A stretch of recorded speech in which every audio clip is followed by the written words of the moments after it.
Halo semuanya, selamat pagi. Kami dari kelompok 4 aplikasi program pengolahan angka 2 yang beranggotakan Catherine Agnia Rahmani Putri, Muhammad Charis, Puji Lestari Ningsih, Risa Nurahayu, Rizvian Adha, dan Silvani Putri mendapatkan tugas observasi spreadsheet laporan keuangan di SMK. Spreadsheet laporan keuangan yang kami ambil sebagai sampel adalah spreadsheet SMK 1 Bawang. Lalu, setelah menemukan sampel, langkah apa selanjutnya ya? Yang pertama, kita akan mengenal model spreadsheet dari SMK 1 Bawang. Setelah itu, kita akan memperbarui atau memberikan inovasi terhadap spreadsheet tersebut. Dalam spreadsheet yang kami buat terdiri dari yang pertama adalah daftar saldo, kemudian informasi tambahan, yang ketiga adalah jurnal umum, yang keempat adalah buku besar, yang kelima adalah laporan HPP, yang keenam adalah laporan laba rugi, dan yang terakhir adalah neraca. Pasti teman-teman sudah kepo kan dengan spreadsheet kami? Langsung saja yuk simak penjelasannya.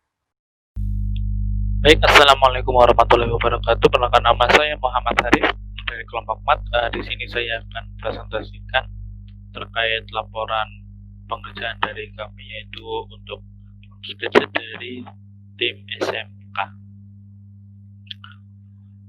Saya akan tampilkan ini adalah data awal ataupun file yang kita dapatkan yang ada di SMK. Ini adalah contohnya, ini adalah contoh laporan yang ada. Ini data perpigiraan dan juga data transaksi di perusahaan jasa. Untuk itu di SMK masih di perusahaan jasa. Ini adalah untuk contoh pembuatan di jurnal umum. Jadi ini belum ada rumus ataupun bentuknya masih sama, dan juga rumus yang digunakan atau fungsinya itu adalah menggunakan fungsi VLOOKUP, rumus VLOOKUP.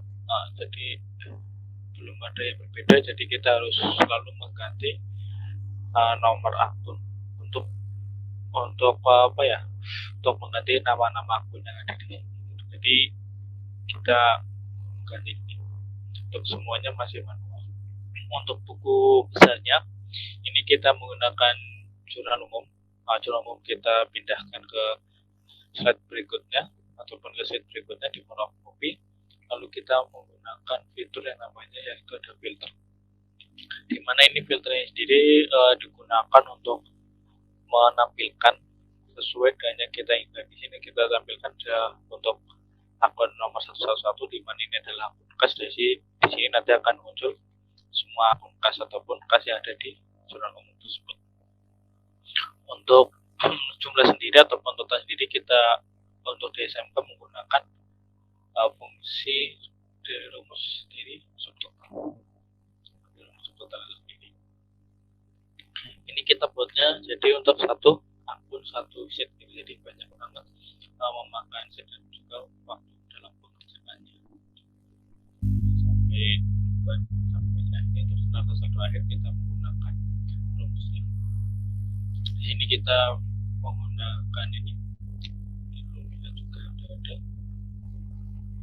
dalam rumus yang digunakan. Jadi kita menggunakan sesuai dengan ini F11, jadi kita langsung menuju ke sheet atau kerjanya ada di sini nomor akun. Jadi juga akan di bawahnya dan jadi satu-satu di satu sheet gitu. Jadi akan menentukan yang penjualan juga sama fungsinya dengan yang jurnal umum tadi. Sedangkan untuk yang di worksheet ini sama, kita menggunakan rumus div. Kita menggunakan macam rumus div. Ini kami untuk mencari jumlah yang ada di jurnal umum. Ini untuk menggunakannya di laporan data saldo disesuaikan dan juga laba rugi, kita menggunakan di sini kita menggunakan rumus if dan or, gabungan dari kombinasi if dan or. Sedangkan di laba rugi dan neraca ini kita menggunakan rumus if saja gitu. Sebenarnya sama. Oke, ini data awal yang kita dapat tadi seperti Untuk selanjutnya kita merubah ke hal ini apa ya? Kita merubah ke beberapa contoh ataupun kita membuatlah merombak untuk lebih tampilan ataupun pengerjaan itu lebih sederhana. Ini berikut adalah hasilnya. Dimana kita juga menggunakan sebagai dasar acuannya itu tetap dari yang di SMK, namun kita merubah ada beberapa yang kita ubah itu di cara untuk memberikan umum ataupun mengerjakan di besar dan sebagainya. Ini saya akan jelaskan di bagian awal saja, di mana saya akan menjelaskan ini dasar satu awal kita sendiri. Ini kita buat ini rekayasa. Jadi ini PT Minumanku adalah perusahaan fiktif ataupun tidak ada, jadi kita membuat laporan keuangan. Ini kenapa kita bentuk daftar saldo apa yang kita buat seperti ini, sebenarnya untuk memudahkan kita untuk mengerjakan ke tahap selanjutnya. Jadi kita lebih untuk pembagiannya itu kita buat mana saja. Jadi untuk penggunaan rumus nantinya di setiap laporan ini akan lebih mudah sebenarnya.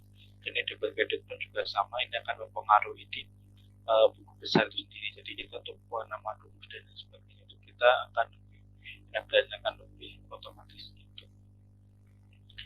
Ini sama untuk informasi tambahannya mungkin di sini PT Minumanku ini adalah suatu perusahaan manufaktur yang bekerja untuk memproduksi air mineral. Dan ini untuk beberapa contoh daftar untuk bahan penolong. Bahan bakunya mineral tentunya untuk bahan penolong ini adalah sebuah perisai makanan, buah, pewarna dan gula putih untuk pembuatan. Ini untuk kemasan botolnya juga ada. Dan ini untuk produk yang jadi kita memiliki produk jadi ini ada produk untuk ukuran 1,5 liter dan untuk produk ukuran 800 ml. Dan ini adalah untuk laporan fungsional kita sudah sedemikian rupa. Untuk buku besar juga sudah sama, juga ada laporan HPP, juga ada laporan dan nantinya ini akan dijelaskan oleh teman-teman saya. Dan terima kasih.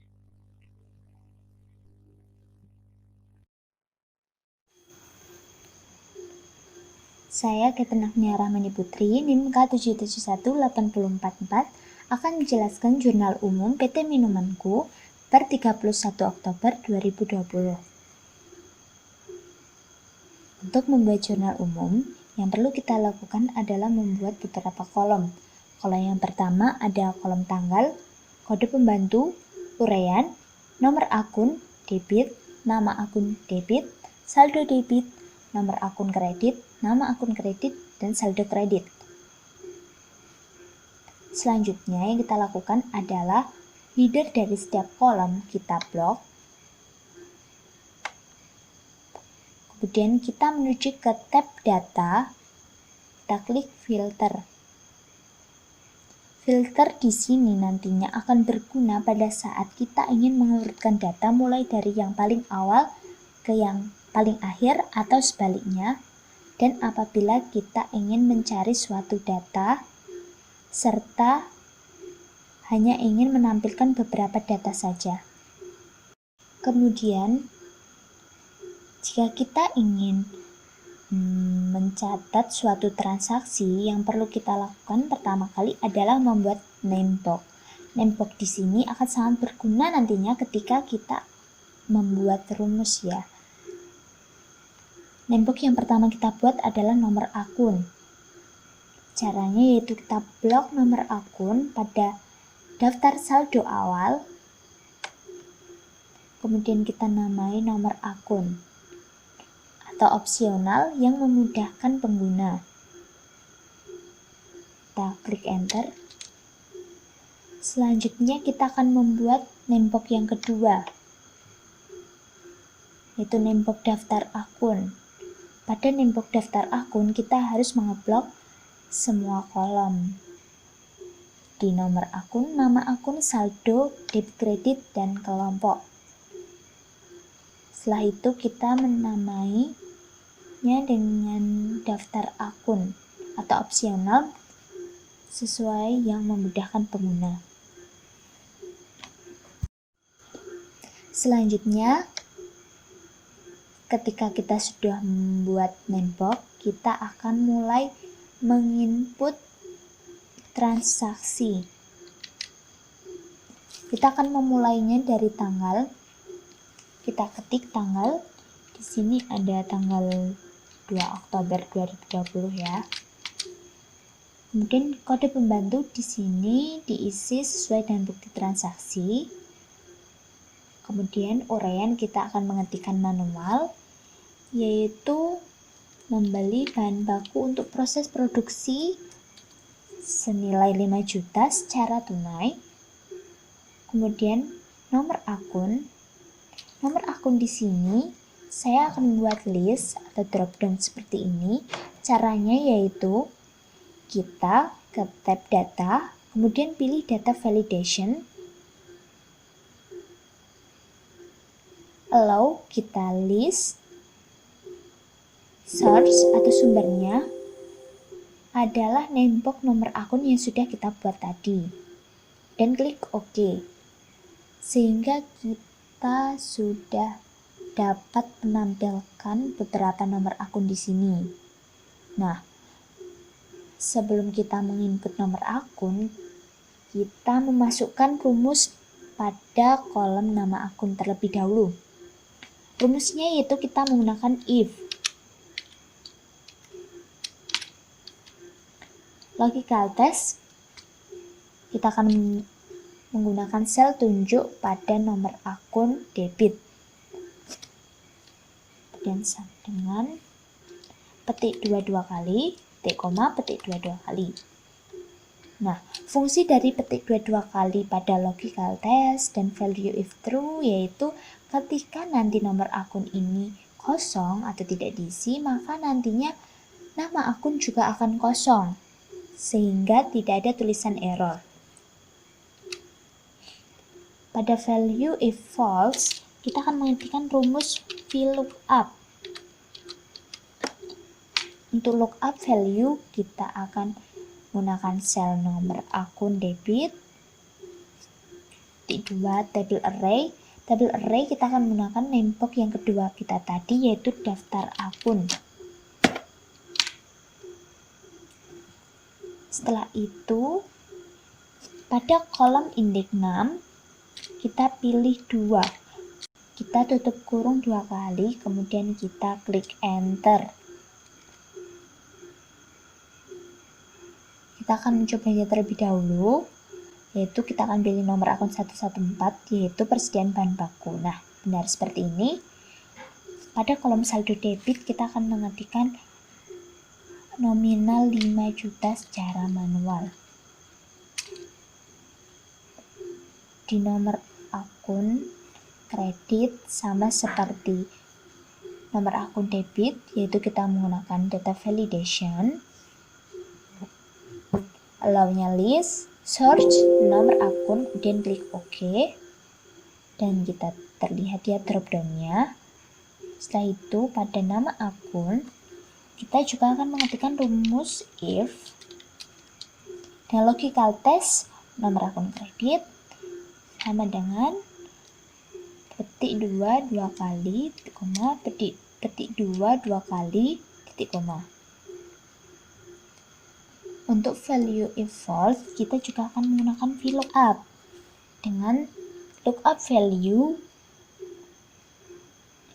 kita tunjuk sel di mana nomor akun kredit berada, titik koma, table array-nya kita pilih namebox daftar akun, titik koma, kolom indeks 6, 2, tutup kurung 2 kali, kemudian klik enter. Karena ini transaksinya tunai, maka kita akan memilih nomor akun 111 yaitu kas. Dan nominal saldonya kita ketikkan manual. Nah, seperti ini. Dan untuk transaksi lainnya yaitu transaksi di tanggal 3 Oktober, 5 Oktober, 15 Oktober, 20 Oktober, dan seterusnya, kita tinggal mengopikan nomor akun ke bawah, kemudian rumus pada nama akun, di debit maupun di kredit, kita kita kopikan ke bawah, sehingga nanti kita hanya perlu mengetikkan uraiannya atau transaksinya, kemudian kita pilih nomor akunnya, dan kita ketikkan manual nominalnya. Maka nanti hasilnya akan seperti ini.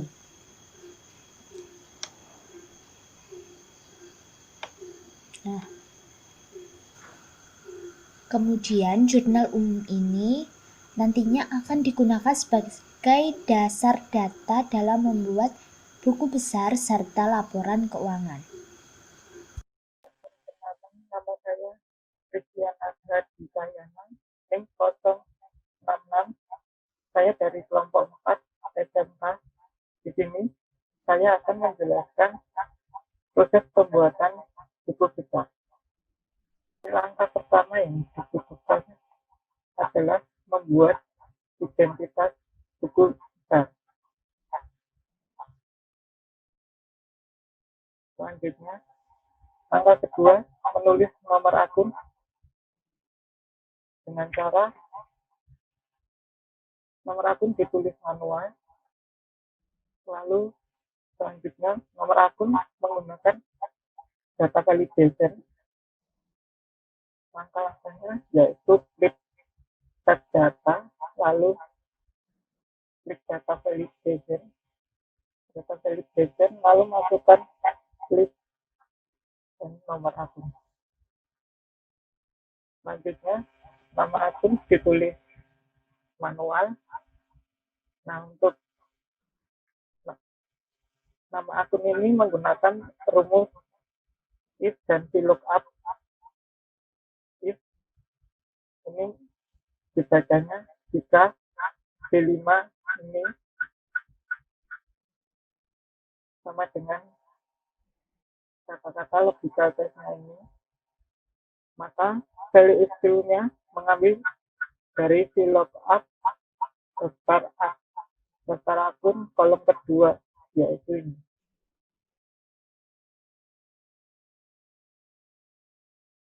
Lalu selanjutnya menulis saldo akun.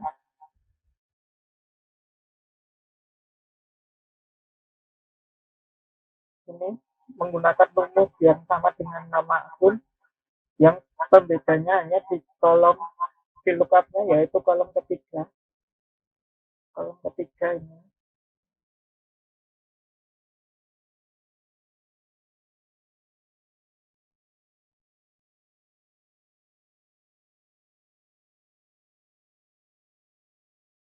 Selanjutnya, untuk saldo akun menggunakan rumus yang sama, pembedanya yaitu hanya di kolom menggunakan angka 4, kolom keempat.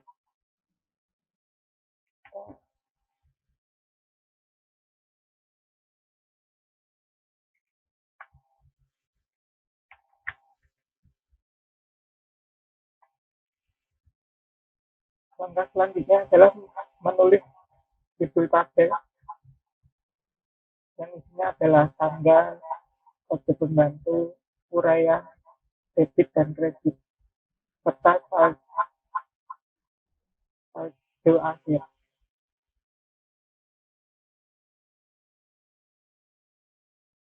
Untuk tanggal baris pertama, kita menggunakan rumus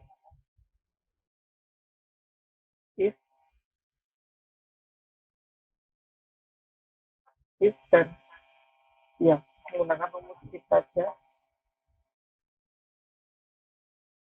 Rumusnya seperti ini. If buku besar, sel B kelima sebagai logical test-nya, value is true-nya menggunakan kosong, value is false-nya menggunakan daftar saldo dari kolom B ketiga, yaitu ini.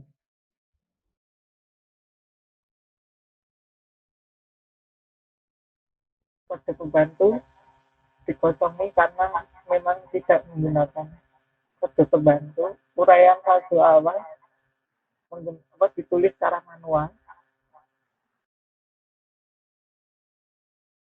Selanjutnya, pada kolom debit baris pertama menggunakan rumus if D9 sama dengan debit 8 0. Bisa dibaca seperti ini. Jika sel B9 yaitu ini menggunakan sama dengan tulisan debit, maka value is true-nya 8 yaitu ini. Berlaku juga untuk kredit menggunakan rumus yang sama. Jika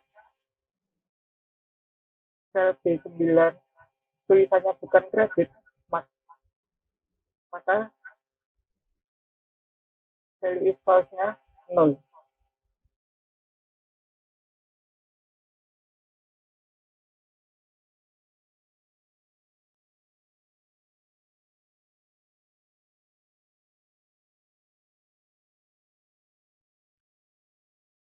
Untuk saldo akhir baris pertama menggunakan rumus yang hampir sama, yaitu jika B9 sama dengan debit, value is true-nya B12, value is false-nya E12.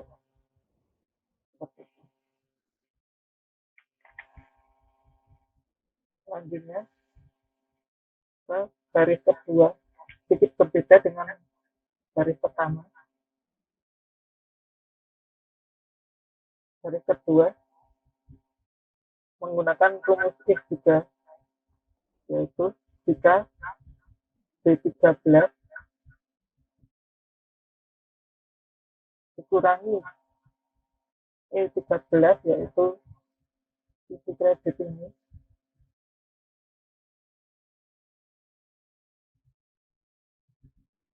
hasilnya B13 kurangi E13 hasilnya lebih dari atau kurang dari 0, maka value is true-nya adalah B7 jurnal umum sel B6, yaitu ini. Nanti akan otomatis tertulis tanggalnya. Value is false-nya kosong. Jangan lupa untuk sebelum menulis DU ini, sebelum menulis DU harus ditulis kolom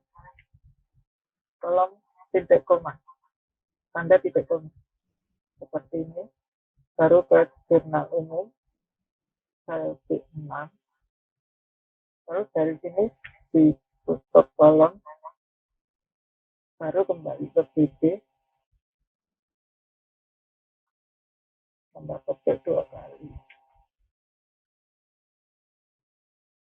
Ya, seperti itu. Untuk uraian baris kedua hampir sama dengan tanggal baris kedua ya. Cuma bedanya ini value is true-nya menggunakan jurnal umum sel B6, yaitu ini. Cara penulisan rumusnya hampir sama. Selanjutnya ke kolom debit baris kedua, kita menggunakan rumus if jika B5. Jangan lupa diabsolutkan biar nanti kalau di drag ke bawah angkanya logical test-nya tidak ikut berubah. Jika B5 sama dengan kolom jurnal umum sel E6, jurnal umum sel E6 ini nomor 1, maka value is true-nya adalah jurnal umum sel B6.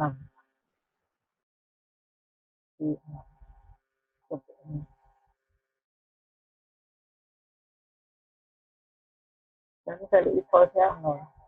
Tapi jika di jurnal tidak ada transaksi yang didebit, maka BC-nya akan nol. Begitu juga di kredit, hampir sama rumusnya, cuma logical testnya acuannya adalah nomor akun di kredit seperti ini. Ini value instrunya juga berbeda menggunakan D6.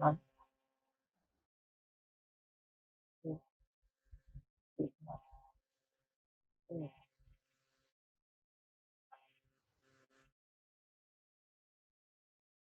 Untuk saldo akhir dari kedua, kita menggunakan rumus masih D3.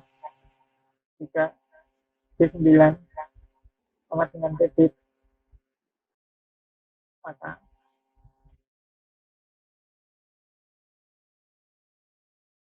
value instrunya adalah saldo akhir debit dari kedua dikurangi kredit dari kedua. Nah, jika D9 tidak sama dengan debit, maka menggunakan rumus saldo akhir ke-12 ini ditambah kredit garis kedua dikurangi debit garis kedua.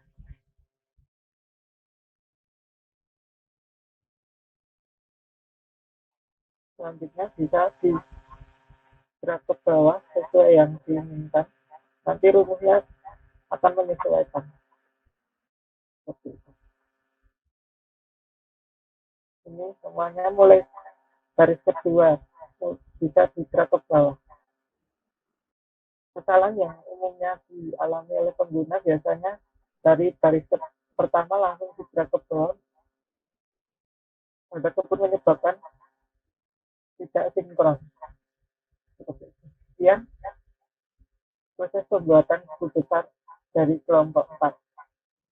Sekian, terima kasih.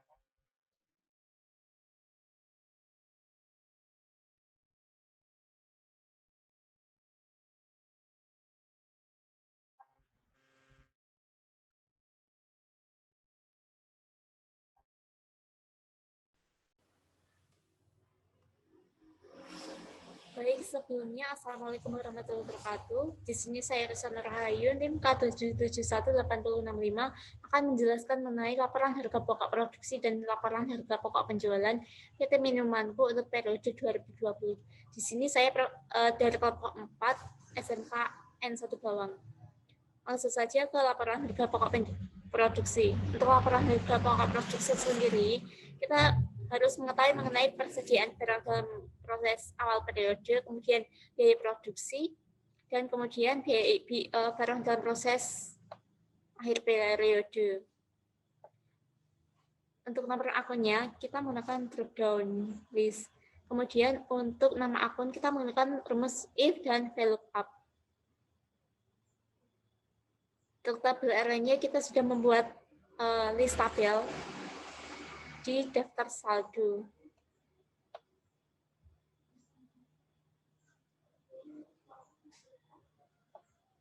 Nah, kita namai dengan daftar akun. Lalu untuk saldo awalnya kita juga sama menggunakan rumus fungsi if dan VLOOKUP. Namun yang menjadi perbedaan yakni di kolom index number, karena di daftar saldo sendiri kolom saldonya itu terletak di kolom ketiga. Kemudian untuk biaya produksi terdiri, kita harus menentukan di BDP BBB, BDP BTKL, dan BDP UP. Nah, untuk BDP BBB-nya sendiri kita menghitung terlebih dahulu dari persediaan bahan baku awal. Kita mencari saldonya itu dari rumus fungsi if dan VLOOKUP, sama seperti sebelumnya. Kemudian untuk pembelian bahan baku kita menggunakan rumus fungsi SUMIF, di mana range-nya itu kita dapatkan dari jurnal umum, kemudian kriterianya itu nomor akunnya dan jumlah debit samrangnya ini juga nama kolom di jurnal umum. Kemudian untuk bahan baku yang siap masuk proses ini dihitung dari persediaan awal bahan baku dan pembelian bahan baku. Kemudian kita menentukan persediaan bahan baku akhir yang kita dapatkan dari referensi buku besar, lalu untuk selnya itu di F40. Kita menentukan di sini.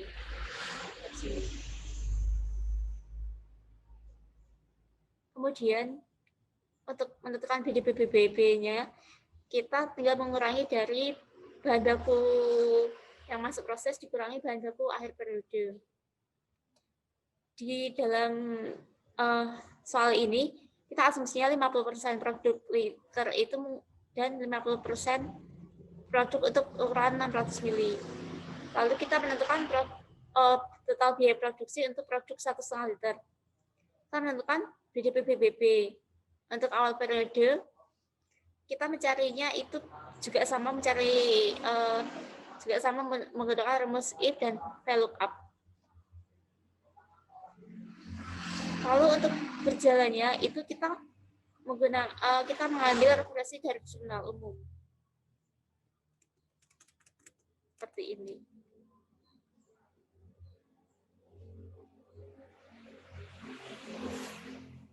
Nah, di sini BDP-BB untuk persediaan barang jadi produk 1,5 liter. Kemudian BTKL sama kita menggunakan referensi dari jurnal umum, hanya saja hasilnya berbeda. Untuk BDP-BOP juga sama menggunakan referensi dari jurnal umum. Lalu untuk akhirnya itu kita tinggal menambahkan antara saldo awal dan saldo berjalan. Untuk BDP-BTKL dan BDP-BOP langkahnya sama. Kemudian untuk menentukan total biaya produksi, kita tinggal menjumlahkan antara BDP-BBB, BDP-BTKL, dan BDP-BOP.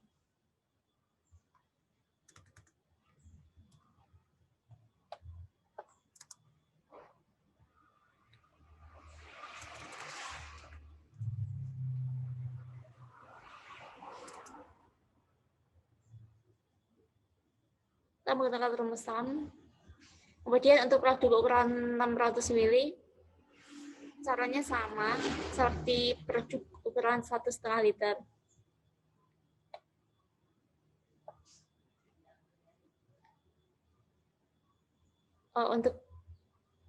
Untuk saldo awalnya, kita menggunakan rumus fungsi if dan VLOOKUP. Sama seperti sebelumnya.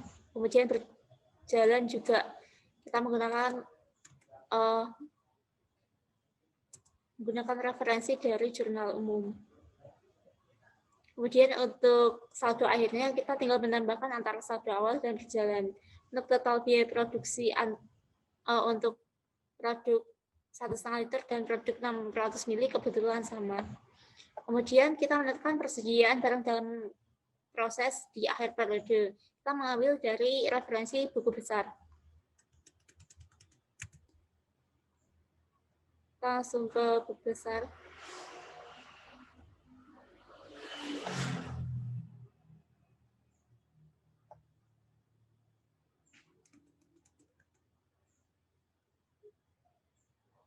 Kita samakan dulu dengan kode akunnya.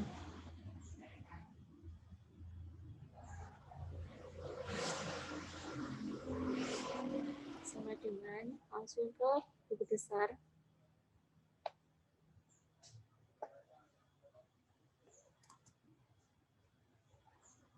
Nah, untuk harga pokok produksi, kita tinggal menjumlahkan antara total biaya produksi untuk ukuran 1,5 liter dan total biaya produksi untuk ukuran 600 mililiter.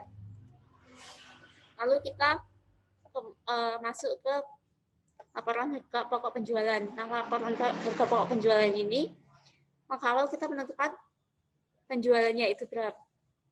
menentukan persediaan barang jadi di awal periode, kemudian kita masukkan biaya produksi, dan kita kurangkan persediaan barang dalam produk jadi akhir periode.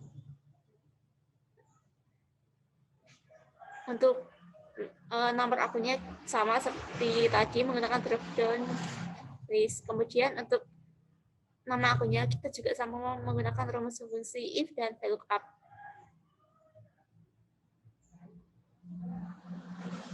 Lalu untuk saldonya itu sama juga menggunakan rumus fungsi if dan VLOOKUP, hanya saja berbeda di kolom index number.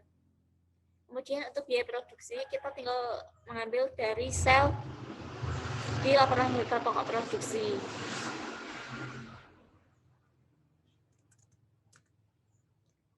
Tinggal mengambil sel tunjuk saja. Kemudian untuk persediaan barang produk jadi ukuran 1,5 liter, kita mengambil referensi dari buku besar.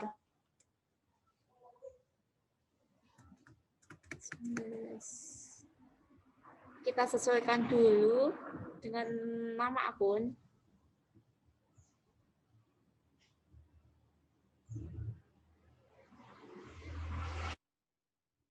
Lalu kita kembali ke sini.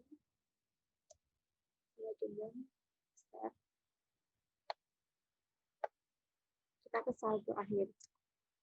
Kemudian untuk harga pokok penjualan dihitung dari persediaan awal barang jadi untuk produk 1,5 liter di awal periode ditambah biaya produksi, kemudian dikurangi persediaan akhir barang jadi untuk produk ukuran 1,5 liter.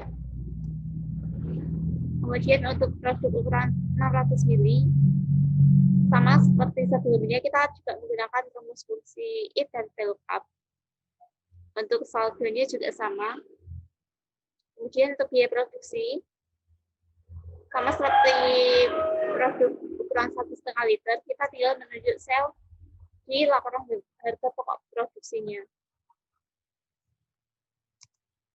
Untuk persediaan barang jadi ukuran 600 ml, kita mengambil referensi dari buku besar.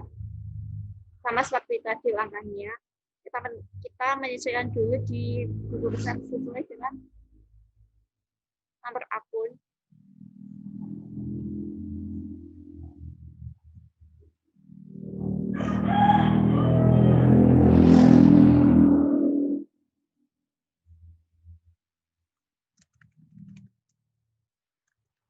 Kita tulis sama dengan, kemudian kita kembali ke buku besar.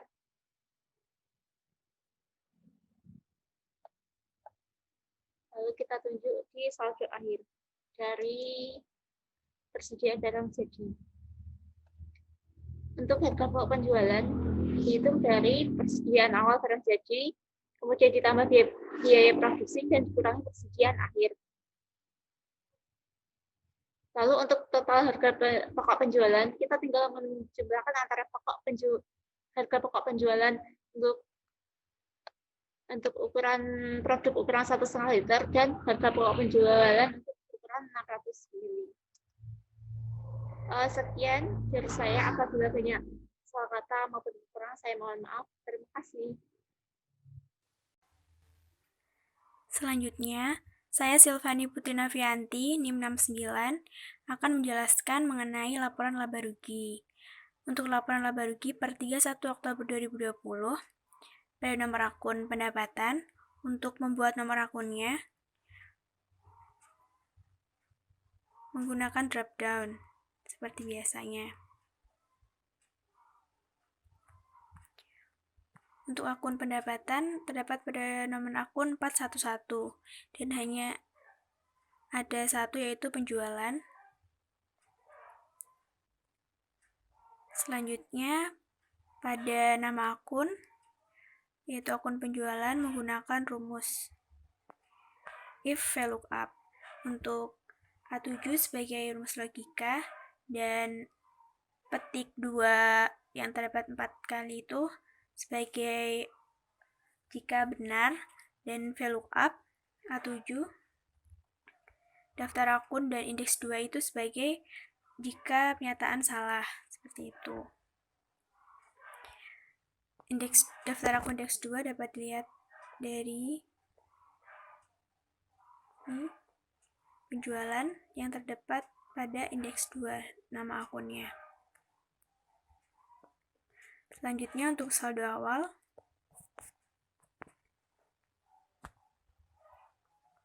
sama menggunakan rumus if VLOOKUP, namun pada daftar akun saldo awal terdapat pada indeks 3.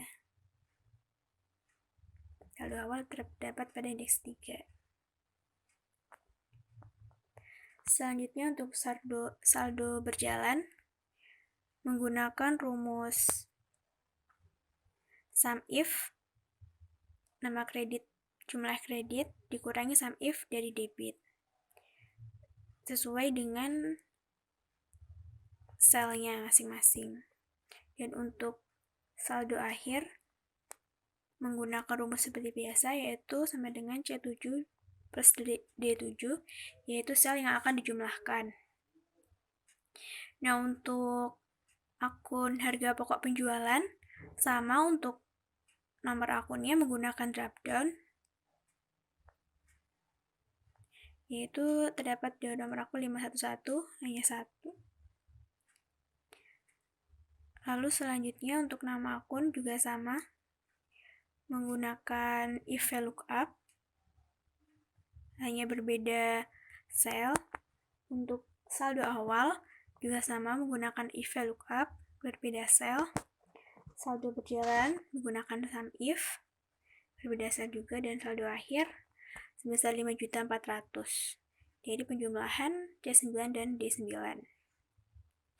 Lalu dari dua akun tadi diperolehlah laba kotor sebesar Rp2.600.000, yaitu dengan mengurangkan antara penjualan dan juga harga pokok penjualan.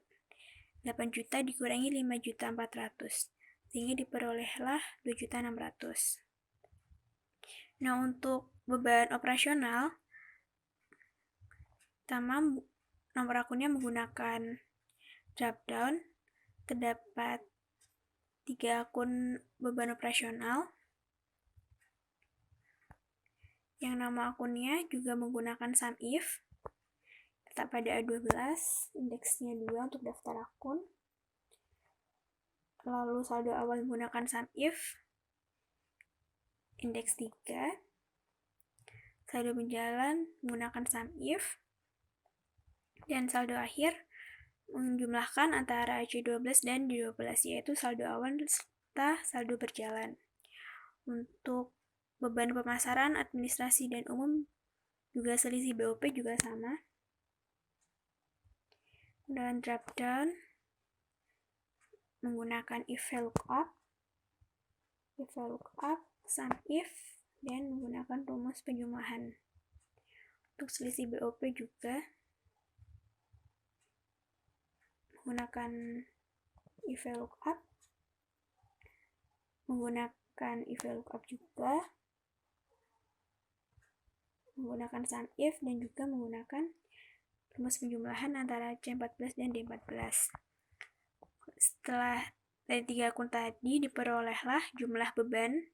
Total bebannya dari Rp0 ditambah Rp500.000 tambah Rp900.000 diperolehlah sebesar Rp1.400.000. Menggunakan rumus SUM untuk sel E12 sampai dengan sel E14. Dari sini dapat kita peroleh laba bersih, yaitu dengan mengurangkan laba kotor dengan total beban. Itu 2.600.000 dikurangi 1.400.000. Diperolehlah laba bersih sebesar 1.200.000. Menggunakan rumus penjumlahan seperti biasa. Cukup sekian untuk penjelasan dari laporan laba rugi. Selanjutnya akan dijelaskan oleh teman saya. Terima kasih. Assalamualaikum warahmatullahi wabarakatuh. Perkenalkan, nama saya Puji Lestari Ningsih, NIM K771-80661. Di sini akan menjelaskan bagian neraca pada PT Minumanku. Untuk penjelasan lebih rincinya, dapat kita lihat melalui video berikut ini. Assalamualaikum warahmatullahi wabarakatuh. Di sini saya akan menjelaskan bagian neraca pada PT Minumanku. Jadi di bagian neraca kita ketahui bersama bahwa ada bagian aset, kemudian liabilitas, dan ekuitas. Untuk bagian kolom pertama ini ada nomor akun ya. Di sini nomor akun itu kita buat drop down dengan cara mengklik menu data, kemudian data validation. Kemudian di sini untuk allow-nya ada banyak pilihan sebenarnya, tapi kita di sini pakai list ya. Kemudian untuk source-nya kita pakai name box sesuai dengan yang kita buat pada daftar saldonya ini untuk nomor akunnya. Kebetulan di sini name box-nya adalah nomor no underscore akun seperti ini. Kita klik OK.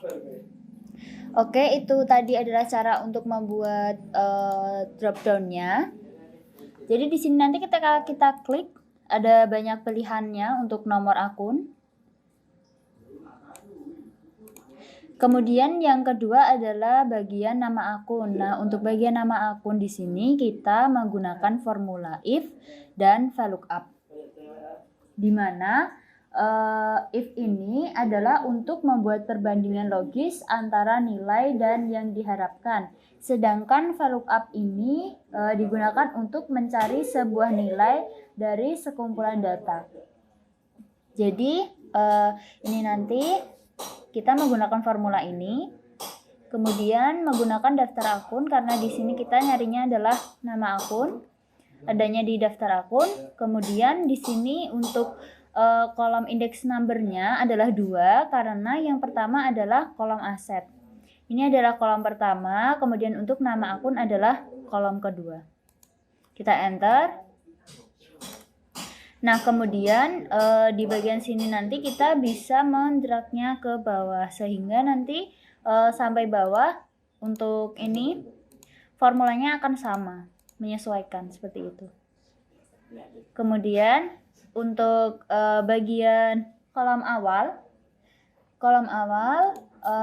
kita menggunakan sama if dan VLOOKUP, tapi perbedaannya adalah di bagian ini kolom index number-nya kita ganti 3 karena untuk yang pertama tadi kan aset ya, ini 1, 2, kemudian untuk bagian awalnya adalah 3. Untuk formulanya sama if dan VLOOKUP. Kemudian untuk bagian berjalan. Jadi di bagian berjalan ini kita menggunakan yang digunakan untuk menampung hasil rekapitulasi atau selisih debit dan kredit nominal-nominal yang ada di jurnal. Jadi bagian berjalan itu merupakan rekapitulasinya. Kemudian di bagian berjalan kita memperhatikan nama akun yang mau kita buat. Di sini nama akunnya adalah kas. Nah, kita perhatikan untuk nama akunnya sendiri itu memiliki saldo normal terletak di debit atau kredit. Kalau kas sendiri aset semuanya kebetulan sampai ke bawah itu kan saldo normalnya debit. Jadi untuk formulanya pun yang pertama adalah debit juga. Nah, ini untuk namanya itu tergantung ranknya, tergantung dari nama yang kita buat pada bagian awal-awal tadi untuk bagian akun debitnya itu dinamai name box-nya apa. Kebetulan di sini nama underscore debit. Kemudian B6 itu sesuai dengan selnya untuk kas ya. Ini B6. Kemudian jumlah debit, saldo awalnya tadi kan debit, kemudian dikurangi dengan sum if namanya nama underscore kredit karena ini kredit kan kebalikannya dari debit. Jadi yang sini dikurangi dengan kredit. Kemudian B6 dan jumlah underscore kredit. Untuk bagian awal dan berjalan kita tinggal menggeraknya ke bawah, nanti mereka akan menyesuaikan sendiri. Untuk bagian akhirnya, di bagian akhir ini merupakan jumlah dari bagian awal dan bagian berjalan. Jadi kita pakai langsung saja sama dengan C6 ditambah D6 ya. Ini C6 bagian awal, C6 kasnya, dan D6. Kita jumlahkan saja. Kemudian setelah dijumlahkan kita drag ke bawah. Untuk bagian total asetnya kita menggunakan sum. Ya, sum. Kita drag saja dari sini ke bawah di blok sampai E20. Kemudian kita enter. Hasilnya adalah 69.500.000. Untuk bagian liabilitas tadi yang bagian ini bagian awalnya itu sama seperti yang ada di aset. Untuk perbedaannya ada di bagian berjalan. Di bagian berjalan itu tadi kan bagian aset tadi untuk saldo normalnya adalah debit. Sedangkan untuk liabilitas dan ekuitas, ini ekuitas kredit, liabilitas juga kredit karena memang saldo awal mereka itu kredit gitu. Nah, di sini kita bisa lihat sama formulanya menggunakan sum if, cuman perbedaannya karena ini tadi saldo normalnya adalah kredit, maka yang kredit ditaruh di depan. Seperti itu, kemudian dikurangi dengan bagian debitnya. Kemudian jangan lupa untuk dijumlahkan menggunakan sum. Ini jumlahnya adalah 11.300.000. Bagian total ekuitasnya juga menggunakan sum. Kemudian untuk total liabilitas dan ekuitasnya kita tinggal menjumlahkan antara jumlah dari liabilitasnya tadi adalah 11 juta dijumlahkan dengan 58 juta sekian, jadinya dapat 69.500.000. Jadi itu tadi cukup sekian penjelasan dari saya mengenai bagian neraca pada PT Minumanku. Mohon maaf apabila ada kata-kata yang kurang berkenan. Akhirul kata, wabillahi taufiq wal hidayah. Wassalamualaikum warahmatullahi wabarakatuh.